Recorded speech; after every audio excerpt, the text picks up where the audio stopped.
is this your life? Are you going to change your life, or are you going to, as the metaphor goes, drown in the basement?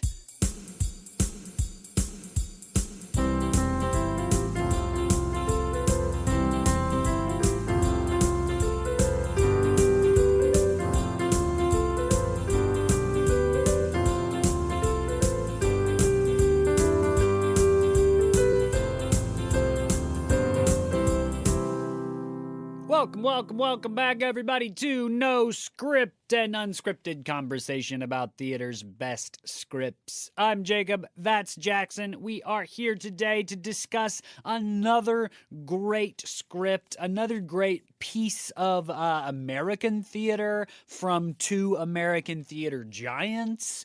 A musical. We're here today to do a musical, which is always fun. Today we are discussing Caroline or Change by Tony Kushner and Jeanine Tesori. Yes, indeed. Yeah, happy to be chatting about it today. Interestingly, that we have in the lineup of the season two musicals right next to each other. Doesn't always happen. And excited for the chance to chat about this one. This one just has so many great songs. It's such a great story. Is like...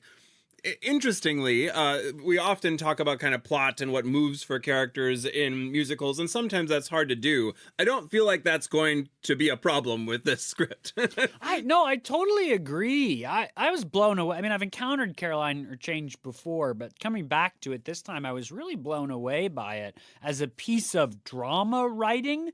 I'm not always blown away by musicals for their like good character drama, plot-based, action-driven stories. That's not always what musicals do really well. They do other things really well, but not always that particularly really well. But this does, and yeah. This could be a play, like a really interesting play with interesting characters and interesting problems, and then you just add on top of it the incredible music, and it's just a full package. Yeah, no, absolutely. Yeah, it's like no one part is lessened by another. Yes. The music is awesome, the plot is awesome, the characters are awesome. So yeah, excited for the chance to chat about it today. And part of that is because Caroline or Change is what they call, I say they, and I was going to say we, but I realized that I don't call this thing. I'm not a musical expert of any kind. So they, the experts out there, call this a through-composed musical.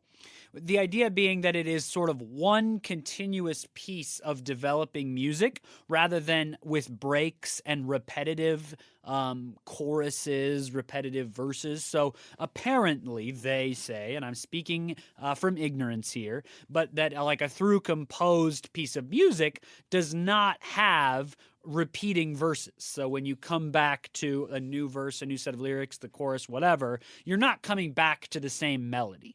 It's always moving forward, always changing, always developing. And I didn't know that before encountering Caroline or Change this time, but that actually, in my brain, sort of clicked into place like the kind of music that it is. I remember one time, Jackson, we were talking about Sondheim, and we were, I think, roundly chastising some reviewer who said something to the effect of like, Sondheim is lame because the songs aren't hummable.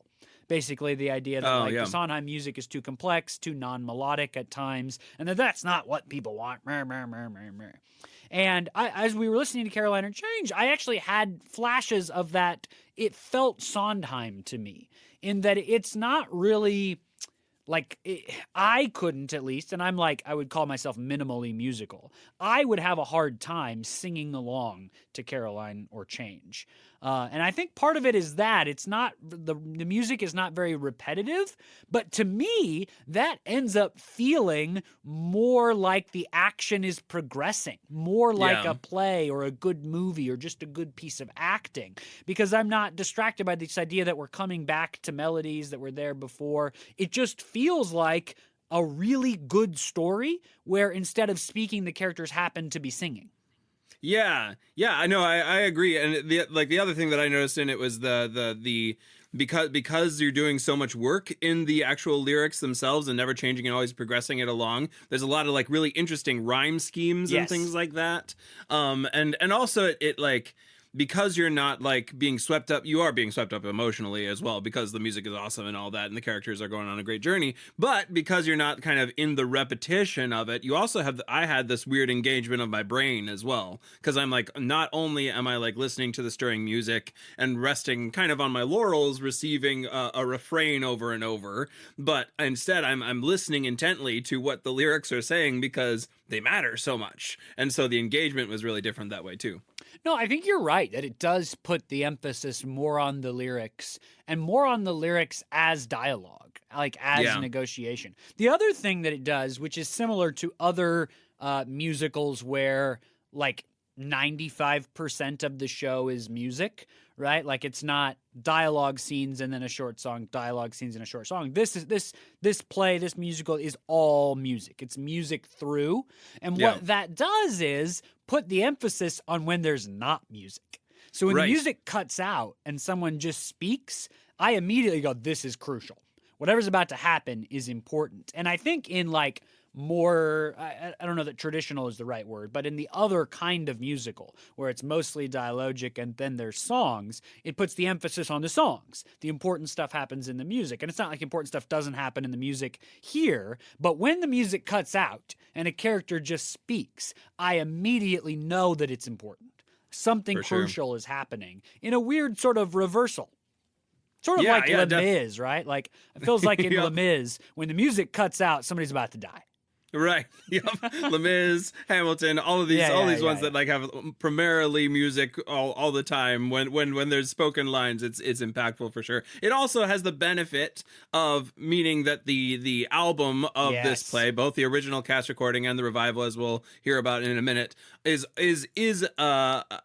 a fair representation of the play. You're not missing out on large pieces of dialogue, etc. So it was great in the reading / listening of this play to be able to just listen through the whole thing. I almost recommend you going and checking it out.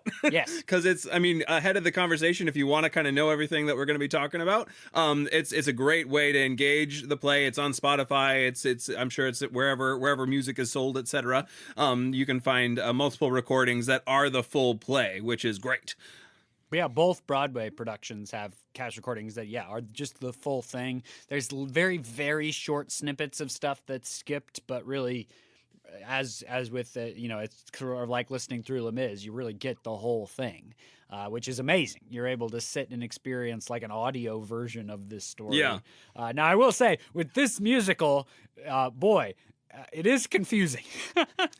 Like, this musical has so much like singing that is not done by I guess human characters in the show. Sure. Right? Like who is that? Why are they singing? What is that? Well, actually that's just the radio.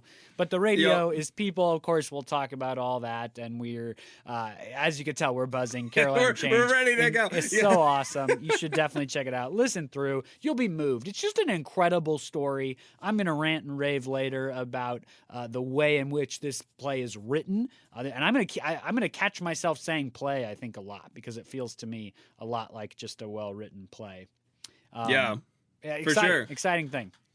Yeah, we're going to jump into the conversation here in just a minute, but as we always do before we jump into the conversation, we wanted to take a second and thank all of our patrons over at patreon.com/NoScriptPodcast. Thank you all so much for being patrons of the show, for helping this show exist. We couldn't do it without you, so we really appreciate y'all. If you're looking for a way to help out the show, Patreon is a great way to do that. We love getting to do this show. We love getting to have these conversations. We're coming up on the end of our season 12, and we got another whole season lined up and ready to go. So we're excited to continue the conversation. It is, alas, not a free endeavor. There are costs associated with running a podcast, and the patrons over at patreon.com/NoScriptPodcast make it happen. Thank you all so much. If you've already head over there, if you are looking for a way to just join the show a little bit more, whether you're a first-time listener and liking what you're hearing, or a long-time listener and are ready to kind of engage in a new way, Patreon is a great way to do that. We have a number of Patreon-only posts and access to scripts that we're doing ahead of time, all sorts of fun stuff over there, different tiers of patronship, the lowest one being just $1 a month, and that $1 amount per month helps us out enormously. So thank you to everyone who has already made the decision to become patrons, and if you're looking for a way to help out the show, head on over to patreon.com/NoScriptPodcast, and we will see you over there. And now back to the script. Here we go. Hey, okay, so Caroline or Change, of course, by Tony Kushner and Jeanine Tesori. We've done pieces by Tony Kushner and Jeanine Tesori before. Tony Kushner, of course, famous for Angels in America. And I want to take just a moment we've already done Jeanine Tesori, but I want to acknowledge how stinking profound Jeanine Tesori is. I mean, listen to this list of projects. And these are just musical. I mean, she does a bunch of other stuff, but just like straight out Broadway musical type stuff. Thoroughly Modern Millie, Caroline or Change, Shrek, Fun Home, Soft Power, a musical that's really big right now, Kimberly Akimbo. I mean, it occurred to me that since the passing of Sondheim, is there working right now, still alive and working, a more like influential, profound composer than Jeanine Tesori, who just doesn't get talked about that much? And maybe that's like ignorant of me, and maybe in other circles, people are really talking about Jeanine Tesori all the time. But I don't feel that is true. And that's just shocking to me. I mean, she is influencing music in a comparable way to Sondheim. And that's blasphemous, I know. But I really believe that. I'd looked through current working Broadway musical composers. And again, this is not really totally my area. So if I leave out somebody obvious, I apologize. I'm not really intending to offend anybody. But here are the names I found that I thought were even in the same ballpark, that might even kind of be on the same tier. Alan Menken, maybe. I would say that's a maybe to me.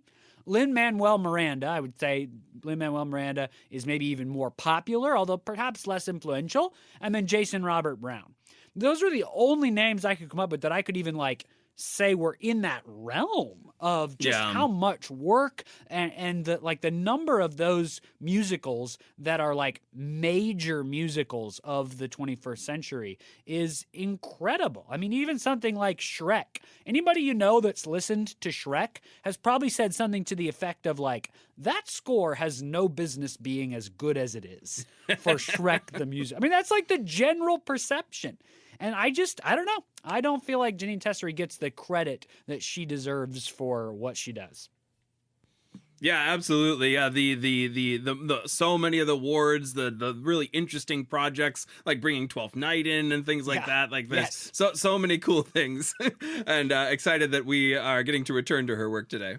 Totally, and of course, Tony Kushner is who Tony Kushner is. Amazing. And I will say, even though it's a musical, this does feel like a Tony Kushner project. I mean, at various points, the moon sings when JFK dies in this musical. The bus comes crashing in, and the stage direction is like, apocalyptic hellgates are opening for this bus. I mean, if that doesn't sound like Tony Kushner, I don't know what does. That is certainly in the realm. So this musical first began workshops in 1999 at the Public Theater off Broadway. George C. Wolfe, the incredible George C. Wolfe, who we've discussed a number of times, playwright of the Colored Museum, directed Angels in America, directed Susan Laurie Park's Top Dog, Underdog, major figure. He directed several workshops at the Public across the next couple of years until this musical finally opened off-Broadway in 2003 at the Public. It then transferred to Broadway very quickly afterwards at the Eugene O'Neill Theater and ended up being nominated for 6 Tonys. And the actor who played Emmy ended up winning a Tony for featured actress. It then had a very nice regional theater life, 2004, Amundsen Theater in LA, 2005, Curran Theater in San Francisco. Some of the original cast were in those productions, but it was in 2006 that it got to the National Theater in London. Not quite on the West End yet. I know it seems strange that the National Theater is not considered the West End, but I don't do European theater stuff, so I don't know. That's just how it is. 2006 National Theater in London. It won the Olivier Award for Best New Musical there. And then again, back to regional theater scene in America. 2008, the Court Theater in Chicago. Sorry, I skipped 2006, Studio Theater in D.C. The Court Theater in Chicago production won 4 Jeff Awards, which is a big deal regionally. 2008, Center Stage in Baltimore. 2009, at the Guthrie. 2010, Gallery Players in Brooklyn. 11, the Human Race Theater in Ohio. 2012, Syracuse Stage in New York. 2012, Acting Stage in Toronto, which was a heavily awarded production. Something called the Creative Cauldron in Virginia in 2016. And And then what has caused its recent surge, the 2017 UK revival began at a festival, ended up transferring to the Hampstead Theatre, ended up transferring to the West End at the Playhouse Theatre. That West End production ended up going to Broadway. The 2021 Broadway revival by Roundabout Theatre Company. Of course, previews were set for 2020, March 2020, and it seems like we've come to this date many a time. That ended up closing, of course, until it was eventually picked back up again in October 2021 to have its wonderful Broadway run. In 2020, to step back before the pandemic, a group called the West Coast Black Theater Troupe in Sarasota, Florida. The West Coast, I assume, must reference the West Coast of Florida. That's the only thing I can think to be the West Coast Theater Troupe. And then March and April 2024, just I suppose when this episode is coming out, it will have just closed. Actors Playhouse at the Miracle Theater in Florida. It's had a round full life of regional Broadway West End runs. It's just a hair over 20 years old now. But still so relevant, so powerful. Many of the cast interviews talk about one of the major sort of political things that happens in the musical is the toppling of a Confederate soldier statue.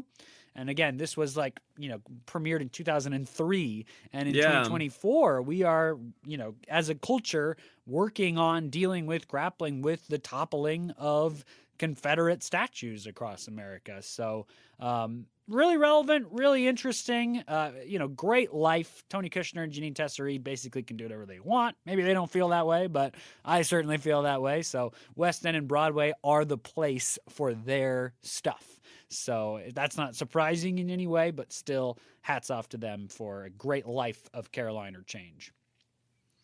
Yes, indeed. So we're going to jump into the conversation here real quick, or rather return to the conversation after our conversation before. But I'm going to give you just a brief synopsis of this one, and we'll jump into the conversation. This play takes place in Lake Charles, Louisiana in 1963. And if that's kind of amorphous to you, a big deal in that year. Certainly Martin Luther King is doing work at this time. The civil rights movement is enacted in this time, but the event that it is particularly pertinent and about within the scope of this play is JFK is assassinated in 1963. The play takes place over the course of November, December, right around that time frame. The first day, pretty much, we get certainly the first act, we'll say, just to be 100% sure. We get word that JFK has been assassinated. So that's your kind of historical setting for this play. And the sort of zoomed in focus of this play is on this family. There's Caroline Thibodeau, who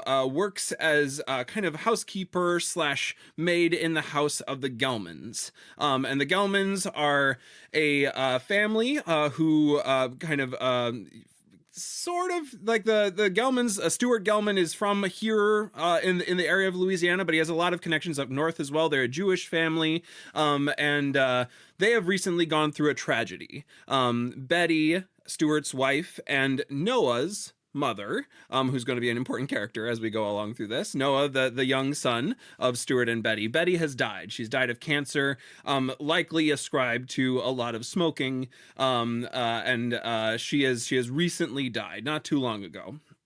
And in the course of just a short amount of time, Stuart has gone ahead and remarried Rose, who is a friend, Rose Stopnick, whose family is from up north, kind of in New York area, and she's kind of transplanted down to here.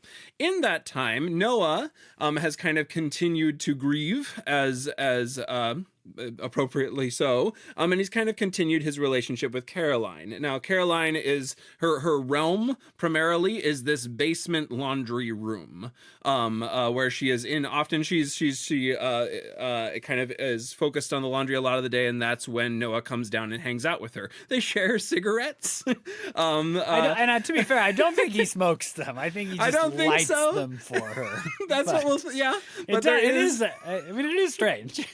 Yeah, for sure. And we find out that Caroline did share cigarettes with Betty as well. So she is kind of ongoing in grief of that as well. Now, into all that kind of grief is thrown the newness of Rose, who is kind of new to the family. We have the grandparents, Stuart's parents, Grandma and Grandpa Gelman. And they're kind of all moving through this awkwardness of this time frame as this transition is happening. We also have Caroline's family as well.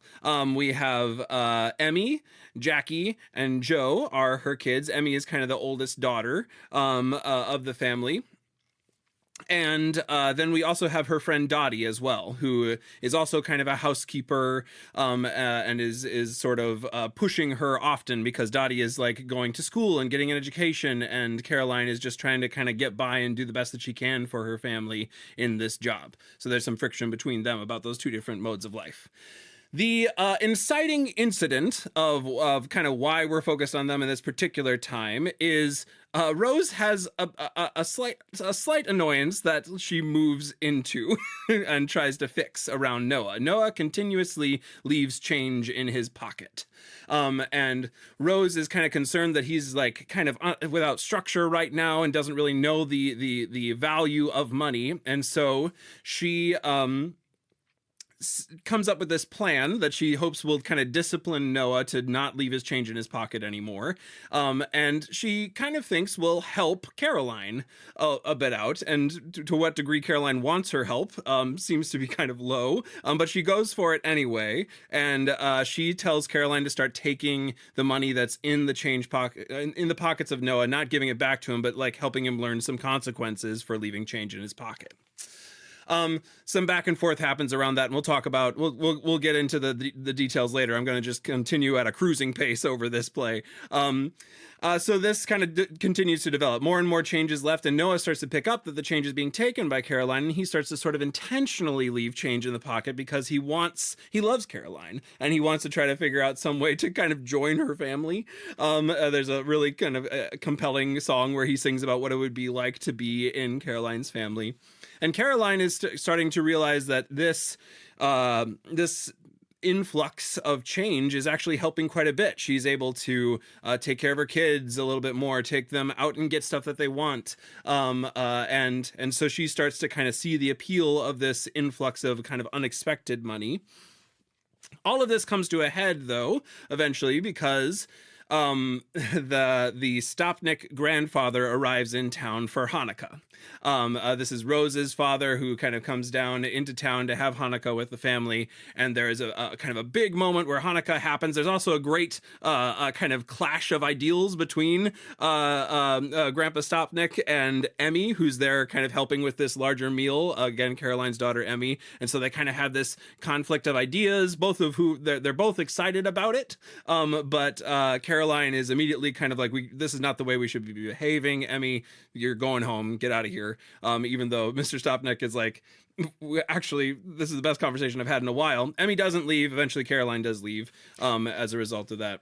And Emmy and Caroline get into it really about Caroline's sort of Emmy's perspective is that Caroline just sort of keeps her head down and doesn't, work for a better world is the young Emmy's point of view. And the conflict between Caroline and Emmy gets pretty heated to the point of a slap. And so Caroline has that sort of on her conscience as she storms out of this house. Yep, and Emmy has on her conscience some of the words that she says. She kind of derides Caroline for the position she's taken and not working for more change in the world. The event that happens at this Hanukkah celebration is a gift from Grandpa Stopnik to Noah of the amount of $20. A lot of money back then. A lot of money, yeah. Yeah, to put it in perspective, Caroline is making $30 a month working for the Gelmans. So it's a lot of money back then, and so Noah kind of takes the gift. There's some delightful awkwardness with Grandpa Stopnik throughout much of this scene that Rose tries to get in the way of, or like keep on a down low a little bit. But eventually Noah kind of leaves with the money. And the next day at school, he's starting to dream about like ways that he's going to use it, what sorts of ways he could maybe spend it on things that he wants, etc. And he makes the realization that he left it in his pocket, and that it's going to the laundry. And we see over, in the basement, Caroline has found the $20 bills and has to make the decision. All along, she's had this kind of tense decision about like, do I take money from this kid?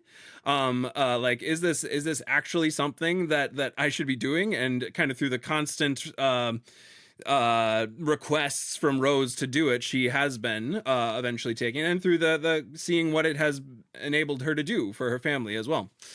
So Noah rushes home. She's already taken the 20, and she kind of holds the line at first of like, no, you lost it. This is the rules. I took it already. And this like sends Noah off the deep end. And he kind of like says that he'll tell on her, says that he'll, he wants it back. He needs it back. Caroline says, you're not going to get it back. And eventually Noah is kind of the first one to kind of descend into this like violent threat against Caroline and against black folks who are there. Threat. Yeah. One of the racial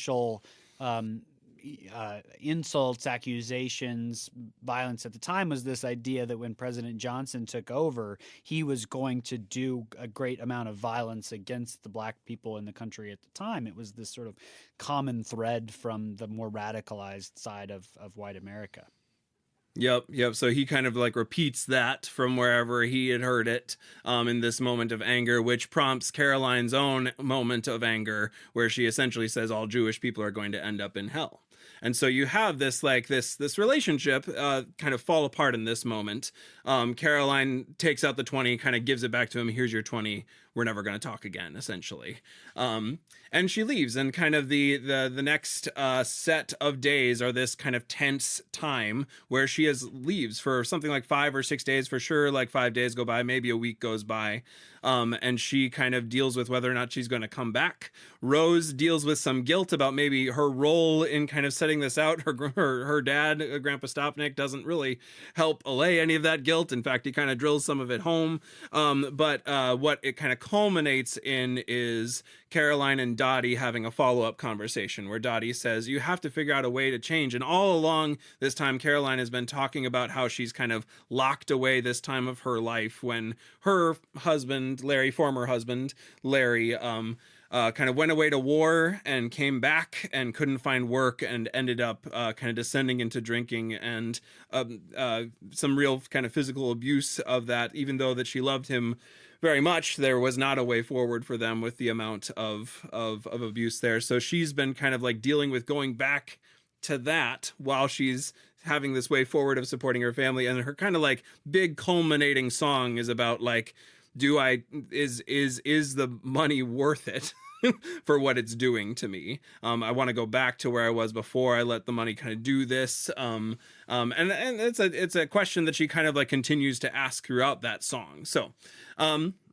to wrap it up and get to our conversation, eventually she does return back to work. There is sort of a connection point for her and Noah, where Noah like kind of avoids her the first day but calls out the window down to her as well. And there's this kind of like tense but a renewing of their relationship and a hope that maybe they'll kind of build towards it by the end.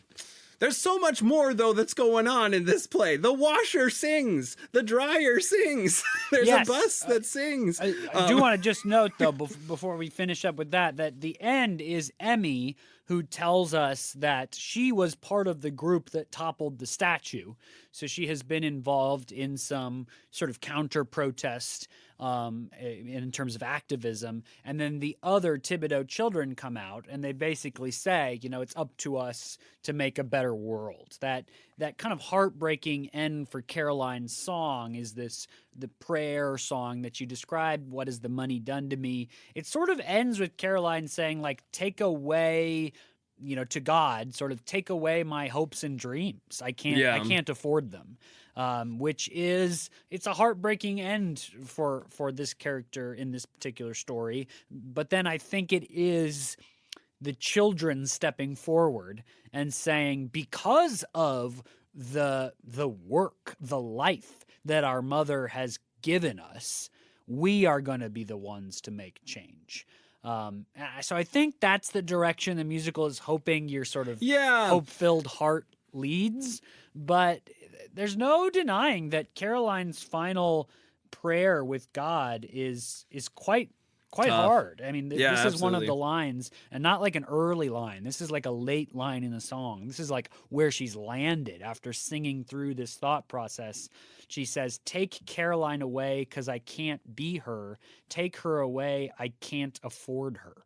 Tear out my heart, strangle my soul, turn me to salt, a pillar of salt." Yeah. So some Yeah. biblical imagery there, of course. Certainly. Yeah, and throughout the play, just thank you for bringing up the kind of epilogue scene. It doesn't feel like an epilogue scene. It's a very important scene, but it is titled epilogue, where Emmy kind of like notes that her role in the toppling of the statue, that's seated very early in the play. It almost, for much of the play, it feels like an afterthought, but it kind of comes around at the very end in a really impactful way of like early on we hear that there's some drama going on. Someone like stole a statue and no one can find it, and then we find out, oh, they found it, was in the bottom of the river, but the head was off of it. And so kind of slowly throughout the play we're wondering sort of about that, all the while paying a lot of attention to the family. And then it turns out that Emmy was a part of this kind of overthrow, this call for change, and her kind of last song monologue, soliloquy, I guess. Although eventually her brothers do come out and sing with her, so I guess it's not a soliloquy. But there is this focus on the next generation taking over and implementing perhaps the change. And it's that, right? It's change. I mean, the musical is titled such that your brain perks up at words or ideas of change. And that ends up, being a really sort of nice pun play on words to drive the show. I mean, in part, this is a show about a time of change in the country, right? JFK has been murdered. Martin Luther King Jr. is marching. The South and the North, represented by these different parts of the Gelman family, are at odds about a number of things. Confederate statues are being beheaded, right? So it's about a time of change in the country, racially and economically. And it's about, also in some ways a time of change in the family, right? This unfortunate passing of the mother, this new Rose coming in, but it's also about as the central character, the other characters in this musical ask Caroline whether she is willing to change. And her friend Dot sings a really, I found a very moving song about what it costs you to change as an adult. Dot is going to like a college at night to better her life, and Emmy, of course, is constantly upset with her mother, Caroline, for not doing what Dot is doing. But in a very painful reveal at the end of the musical, Dot says, when you're an adult and you're going to force yourself through that kind of change, it's not easy. It's in fact incredibly painful. It hurts to relearn, to move yourself in a different direction at this point in our lives, our being her and Caroline's. Yeah, and that's that like it's hard. Certainly in that scene, Caroline kind of reacts to that push by Dot to change in some way, and says, you need to go, you need to get off my lawn, and we're done. And there is like so much of that tension of like, is it even, it's like this pain, this what it'll cost to change is there. For Dot, it's worth it. For Dottie, it's worth it. But the kind of question for Caroline is, that really hard last song of like, is it actually worth it to change or not? Or can I just like continue along as I used to do before? And is that going to be the best way to support my kids so that they can bring about the change that they are going to bring about? And it's Caroline's hardness and toughness. And that's not an interpretation by me. That's what she says of herself that really, it seems like it is a defining self-feature for her. She, very early in the musical, her refrain is, "I'm tough, I'm mean."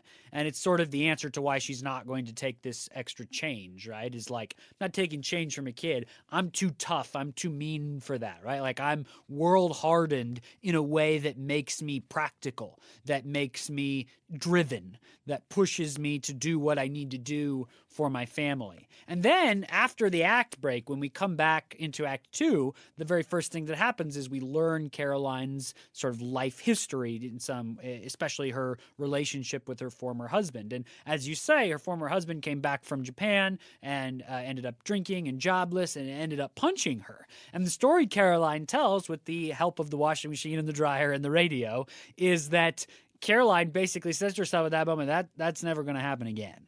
And she becomes tough and mean in response to that. And the next time her husband hits her, she beats the snot out of him.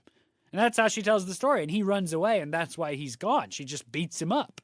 And that's the kind of, I think if I say that's the kind of person that Caroline is, that's not quite what I mean. That is how Caroline sees herself, I think. Yeah. And so this question asked by Rose, by Dot, by Noah, by Emmy and the other kids, Caroline, is this your life?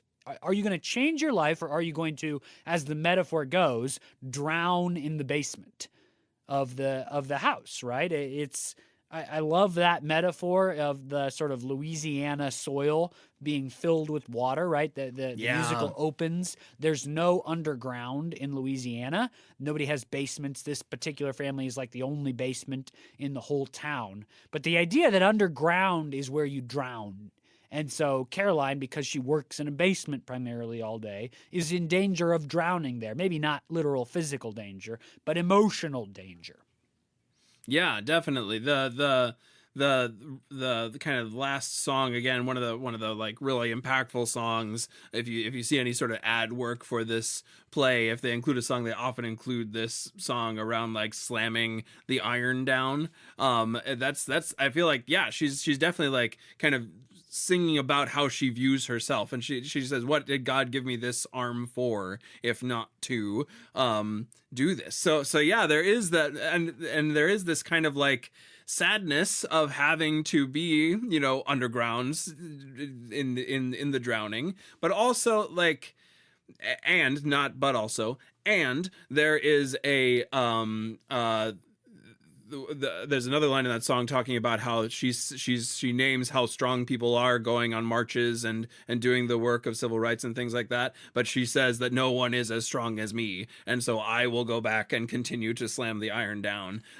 So yeah, there is also and Noah uses that language too throughout the musical. Caroline is stronger than my dad, stronger than you, he says to Rose. Caroline's strength is a negotiated factor in the musical. And I think that ending prayer with the iron, with the take Caroline away from me, I think you see what that strength costs. Yeah. Right? I mean, I think part of what this musical does is say, like, okay, the sort of myth of America is like the strength of the poor, right? Oh, they just endure. They're going to work hard and tough it out, right? Oh, and even like the more liberal point of view is like, oh, they're so strong for doing that. What courage it takes, what strength to do that. And I think that is one of the myths that this musical questions, that strength costs you. It costs yourself in some way. And in order to be that strong, quote unquote, what Caroline has to do in that ending prayer is, the metaphor of slamming the iron into herself, sort of beating the sword into shape, Yeah. And it is not a free endeavor to be strong. Absolutely. Yeah.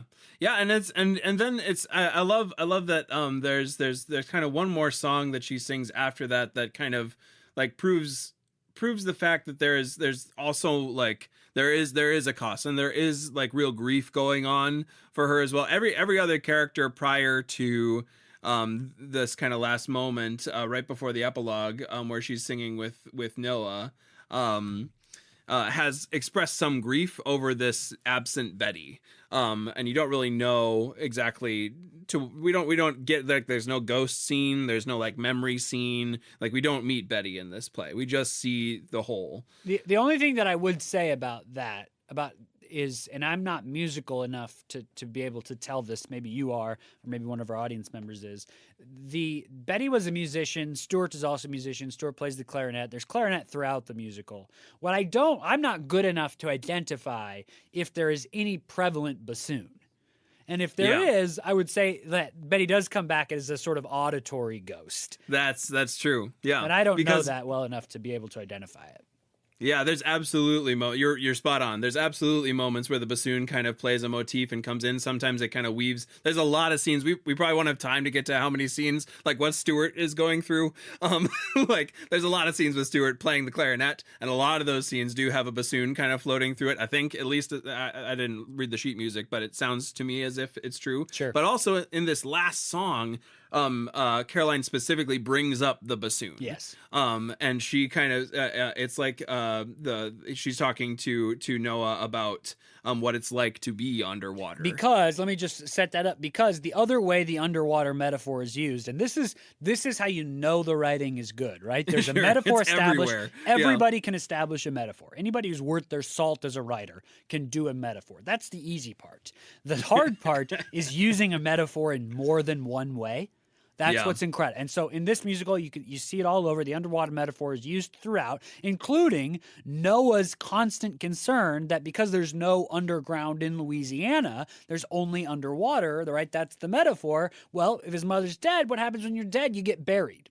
And so Noah has this sort of running fear that his mother is underwater in Louisiana, buried in the soil. Now, he ends up resolving that with Rose when she tells him that, of course, if you've been to Louisiana, you know, they don't really bury people. They build these sort of mausoleum things, these above-ground burial shelters. So that is where the Noah's underwater question doesn't come from the same place as Caroline's, but as you're about to describe, Jackson, in answering Noah's question, Caroline tells us something about her question.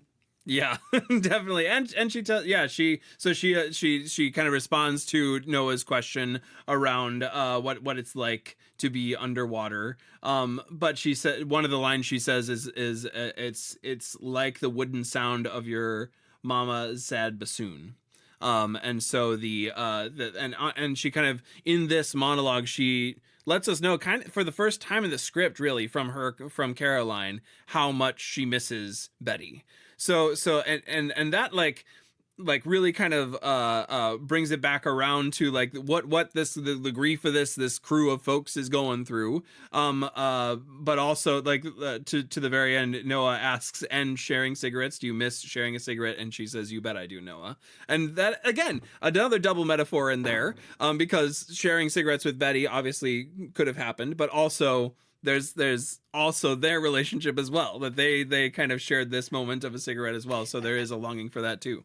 And really, it's the first, like, sort of moment of kindness from Caroline to Noah, which sounds a little accusatory, but again, that part of how Caroline sees herself is like sort of tough exterior, hard to the world, and she admits over and over in the musical that she's never nice to Noah.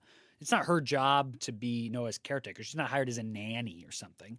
So she's not really nice to him, but their relationship develops regardless, and this is a moment where she actually does reach out and, like, comfort him a little bit.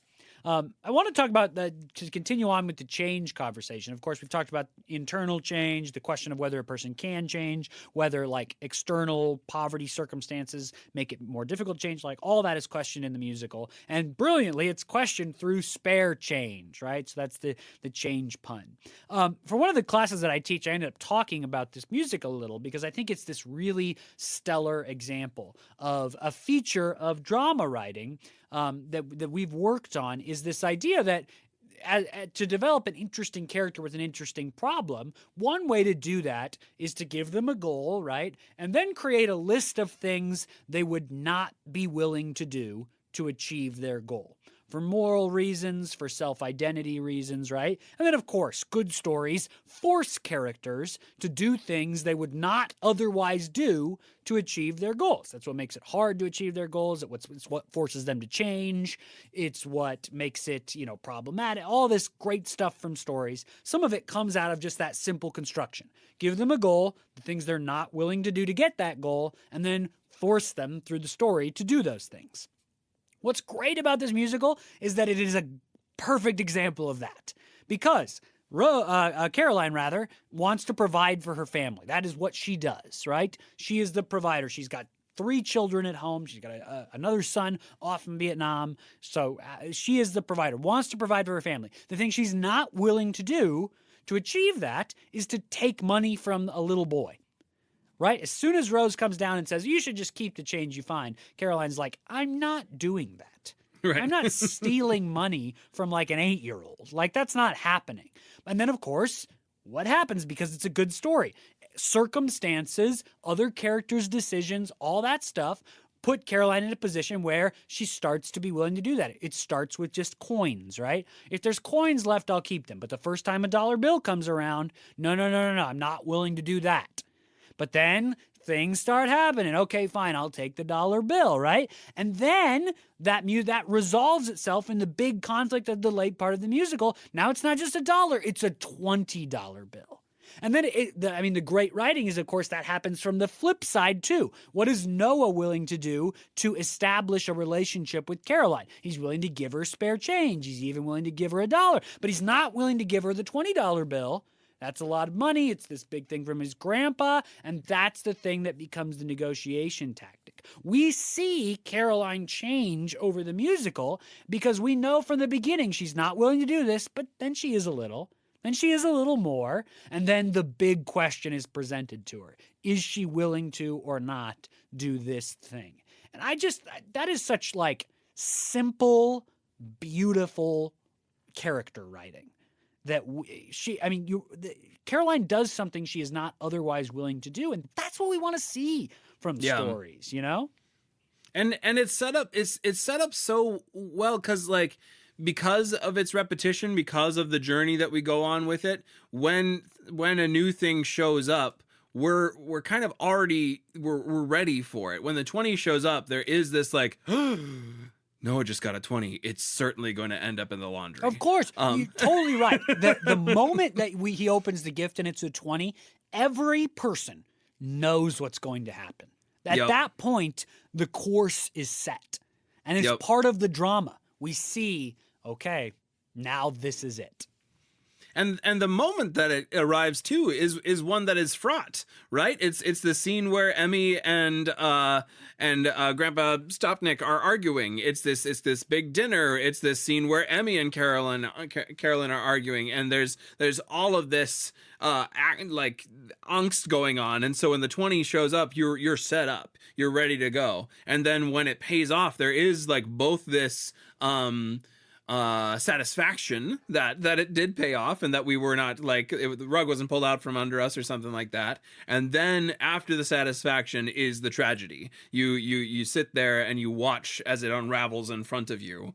And then you're dealing with consequences, and the consequences again flow out of this as well. You see Noah kind of reel from the loss of Caroline, and then Caroline as well reeling from her own choices and what she's kind of brought herself to, and how she doesn't want necessarily where she's wound up as a result of the choices. Right. Yeah. By putting your characters in situations where they're forced to decide with high stakes and high urgency whether or not they're going to do something on their I won't ever do this list, you immediately cause conflict within them. Because it's not easy to decide to do that. So even if they ultimately decide, I really am not willing to do that, as Caroline does, she gives the money back. But even that is not an easy choice. And because of that internal turmoil, she ends up doing something that she also would not do, which is use racial, hatred language against this young boy. Yeah, yeah, and even that is set up well because we find out that I forget, it's either Jackie or Joe has a cavity and needs to go to the dentist. An unforeseen cost has emerged, so it's not just we're gonna go and like continue to be able to do things. It's there's a very present need associated with this $20 bill as well. So there's stakes there as well. In the giving back of it as much as there has been all along. And what it can do for her and her family. Definitely. I think we should spend a lot of the rest of our time talking about the inanimate objects. But I do Yeah. want to note one other just really, I think, lovely complicating factor of this musical. So Rose's father from New York City comes, right? And he is like a revolutionist, sort of a communist revolutionary is his political ideals. So he and Emmy, they get in this clash, of course, about Martin Luther King's sort of Christian nonviolence versus the sort of like overthrow the proletariat, or the bourgeoisie rather. The proletariat overthrows the bourgeoisie. They get in this political conflict, but that's his political point of view, right? I only bring that up to mention Rose, once Caroline has disappeared, Rose is in some conflict with Noah, and she and her father have, I think, a really interesting conversation where her dad basically says, "You are Caroline's boss." And he accuses her basically, even subconsciously, he recognizes, of using the idea behind the change thing being to cause conflict between Caroline and Noah because she was jealous of how close Noah was to Caroline. He questions the real motive behind her. And he also brings into question this idea that Rose has throughout the play, which is, I can just be friends, even though I have a position of power.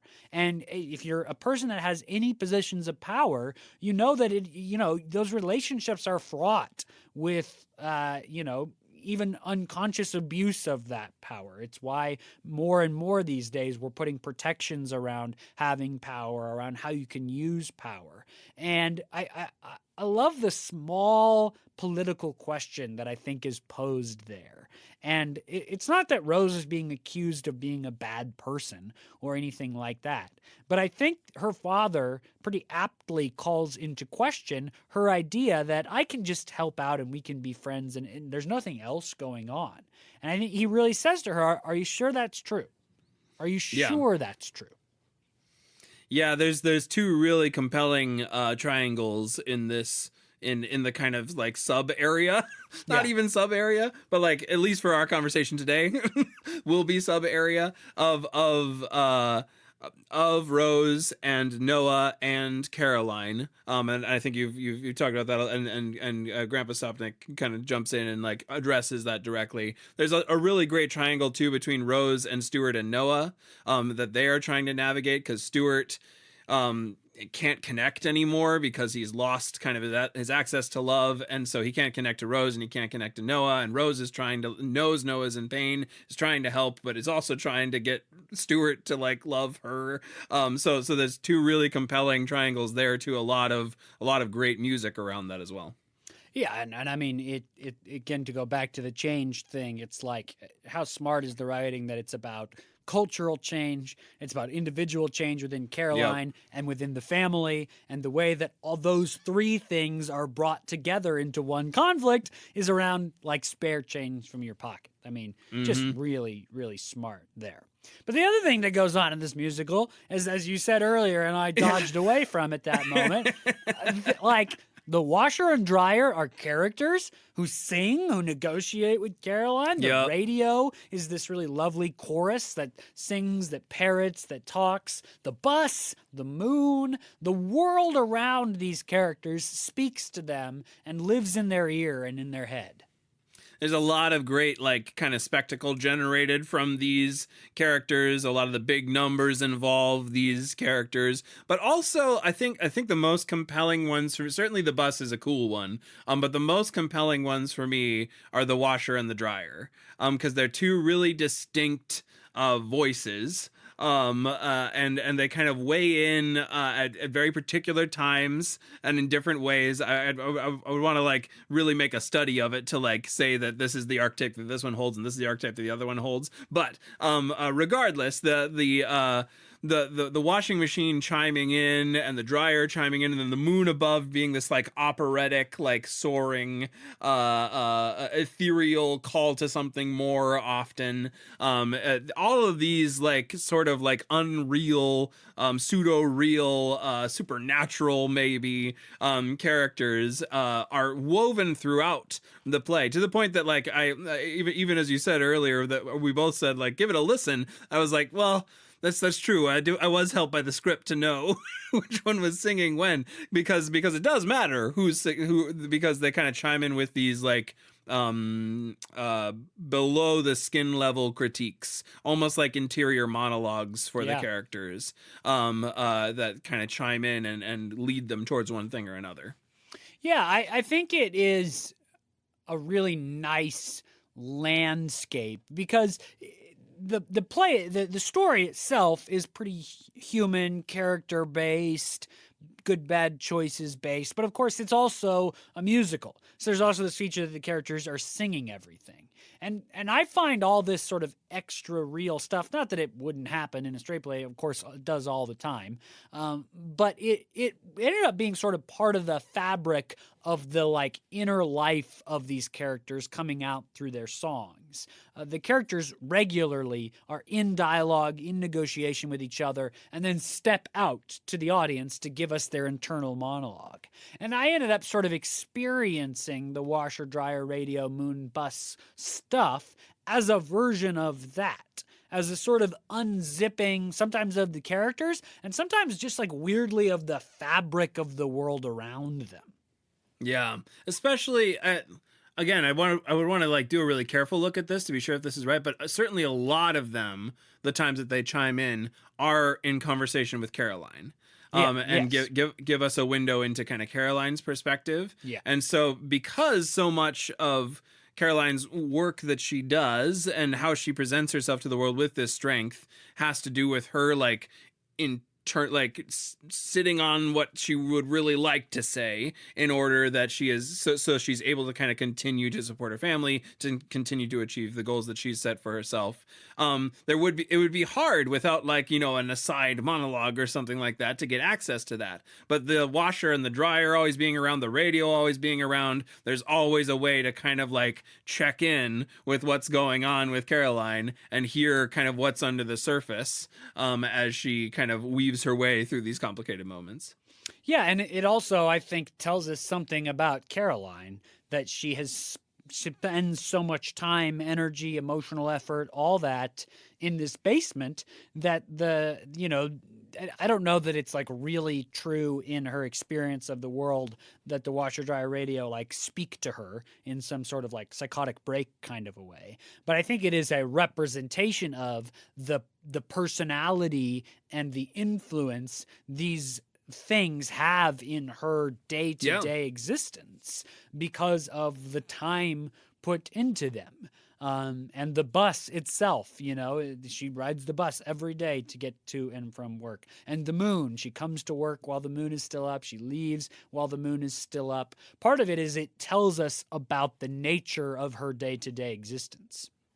Yeah, for sure. In a really, really evocative way, and a really fun way too. All of the characters, when they come on, are these like breaks from the. They often come with news of sometimes they come with news, I guess, but they're breaks from the action a little bit. Like you give your brain a chance to go like, a bus is coming through the gates of hell. So like there's these like great moments to kind of appreciate the spectacle, but in a way that like continues to move access to the character and access to or move access to the character closer, and then also move the plot forward. 100%. I think that's probably all the time we have today, despite the fact that we've barely scratched the surface of this one. Caroline or Change is truly excellent. Ranks very highly for me in terms of musicals.